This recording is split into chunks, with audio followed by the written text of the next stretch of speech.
जिंदगी के कुछ जख्म ऐसे होते हैं जो दुखते भी तभी हैं जब देने वालों की याद आती है। देते हो कहते हो सीते रहो। हर किसी के जिंदगी में कुछ ऐसे चेहरे होते हैं जो याद तो बहुत आते हैं पर सिर्फ याद ही आते, कभी ऐसा जिंदगी में नहीं आते। बहुत आई गई।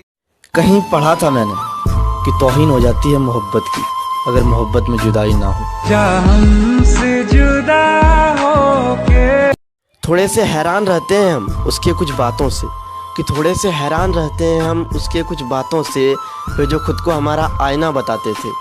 तो फाइनली हमें अब पता चला कि अब आईने भी बेवफा होने लगे। यार चेहरे से जज मत करो किसी को, इतने भी बुरे नहीं हम जितने लोग समझ लेते हैं। ऐ जिंदगी अब तू ही बता, क्या जिंदगी अब तू ही बता, क्या इतने बुरे थे हम जो हर कोई हमें आजमा के छोड़ गया। शख्स इतने भी बुरे नहीं थे हम, कि शख्स इतने भी बुरे नहीं थे हम, पर यही तो हमें बुराई थी कि बुरे नहीं थे हम। अगर बात गैरों की होती फिर तो कोई मसला ही नहीं था, कि अगर बात गैरों की होती फिर तो कोई मसला ही नहीं था।